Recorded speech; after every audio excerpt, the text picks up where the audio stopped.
আরেকটি বড় ভুল, এটাও বিশাল বড় ভুল, সেটা হলো পানি অপচয় করা। পানি অপচয় করা, আল্লাহ মাফ করেন, এটা থেকে মুক্ত আমরা কেউই না বোধ হয় এই যুগে। পানি অপচয় ওযুর সময়, ভাই আমাদের ওযুতে কত পানি লাগে। আপনি যদি, আমরা তো বেশিরভাগ লোক এখন ট্যাপে ওযু করি না, আপনি যে ট্যাপটা ব্যবহার করেন ওই ট্যাপের নিচে যদি একটা কি রাখেন, বালতি রেখে দেন, আপনি ওযু করার শেষে লক্ষ্য করে দেখেন একটা খালি বালতি যদি রাখেন কি পরিমাণ পানি পড়বে আনুমানিক? প্রায় এক বালতির মতো হয়ে যাবে না? সুবহানাল্লাহ, 50-100 জন লোকের ওযুর পানি এটা। নবী সাল্লাল্লাহু আলাইহি সাল্লামের ওযুর পানির পরিমাণটুকু হাদিসে আসছে ভাই। এক গ্লাস পরিমাণ পানি দিয়ে তার কি হয়ে যেত? ওযু হয়ে যেত।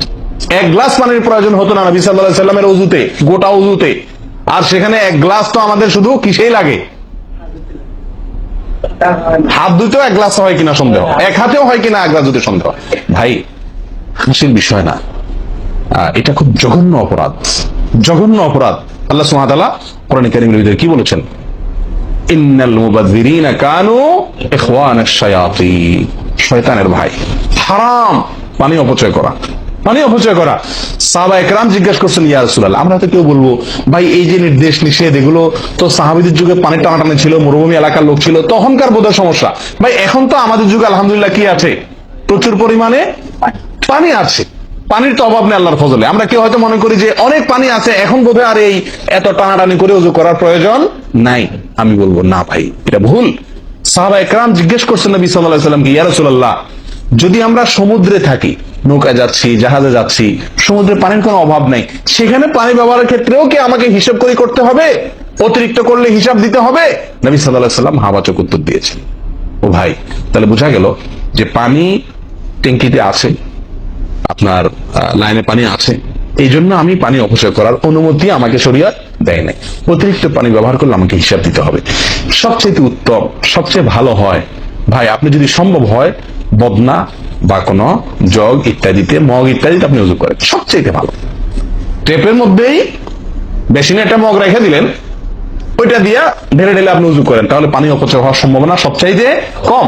ট্যাপ ছেড়ে দিয়ে যে আমরা ওযু করি, আমরা যেভাবে ওযু করার কথা বলছি, এই যে মেসওয়াক করতে হবে, এরপরে কুলি করতে হবে, নাকে পানি দিতে হবে, আবার নাক ঝাড়তে হবে, এই কাজগুলো করতে একটা গ্যাপ হয় না? গ্যাপ, এই গ্যাপের সময় যদি আপনি টেপে ওযু করতেই হয়, তাহলে গ্যাপের সময় টেপ বন্ধ করতে হবে।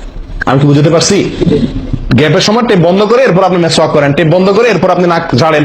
আপনি টেপের পানি পড়তেছে, এদিকে আপনি অন্য কাজ করতেছেন, তাহলে এটা অপচয়ের গুনাহ হয়ে যায়। ভাই আমি ওযু করছি ইবাদত করার জন্য, ওযু করছি আল্লাহ সুবহানাহু ওয়া তাআলাকে সন্তুষ্ট করার জন্য, আবার কাজ যেটা করতেছি ওযুর মধ্যে পানি অপচয় করে, সেটা হলো শয়তানের ভাইয়ের কাজ, শয়তানের কাজ। তাহলে শয়তানের কাজ করে আল্লাহকে খুশি করা যাবে ভাই? এই ওযুতে আল্লাহকে খুশি করা যাবে? এই ওযুতে আল্লাহ সন্তুষ্ট হবেন?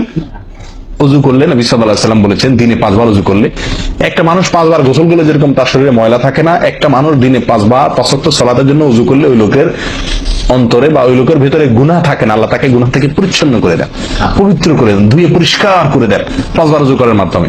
ও ভাই, ওযু আমাকে পরিষ্কার করে দিবে, আমাকে পবিত্র করে দিবে, আমাকে পরিচ্ছন্ন করে দিবে, আমাকে সাফ করে দিবে। কখন? যদি ওযুটা আমি সুন্দরভাবে করি। আমার ওযুতে যদি এত বড় ভুল হয় যে পানি অপচয় করে আমি হারামে লিপ্ত হই, গুনাহে লিপ্ত হই, তাহলে আমার সে ওযু আমাকে পরিচ্ছন্ন করবে না, পবিত্র করবে না, সুন্দর করবে না, আল্লাহকে সন্তুষ্ট করা যাবে না। প্রিয় ভাইরা, আমি আবারও বলছি, এই ভুল থেকে আমরা কেউ মুক্ত নই। আল্লাহ মাফ করুক, ইল্লা মান রাহিমা রব্বি, হাতে গোনা 2-1 ছাড়া আমরা কেউ মুক্ত নই ভাই। ওযু করার সময় পানি অপচয়, আজকে টেপের যে কালচার, এই টেপ ছেড়ে আমাদের ওযু করা, এটা জঘন্য একটি ভুল। যদি টেপটা আমি ছেড়ে রাখি, হ্যাঁ আপনি ওযু করছেন, বন্ধ করে নিচ্ছেন, আবার দরকার হচ্ছে চালাচ্ছেন, এটা হলে ঠিক আছে। আপনি যেটা করতে যান পাবলিক ওযুখানাতে, হয়তো পিছন থেকে কেউ আপনাকে তাড়া মারবে, আরে ভাই তাড়াতাড়ি করেন, দেরি করতেছেন। মারুক ভাই তাড়া, সে তাড়া মারুক, কিন্তু আপনার ওযুটা কি করতে হবে? আপনাকে কোয়ালিটিফুল ওযু করতে হবে। আল্লাহ তাআলা আমাদেরকে সে ওযু করার তৌফিক দান করেন।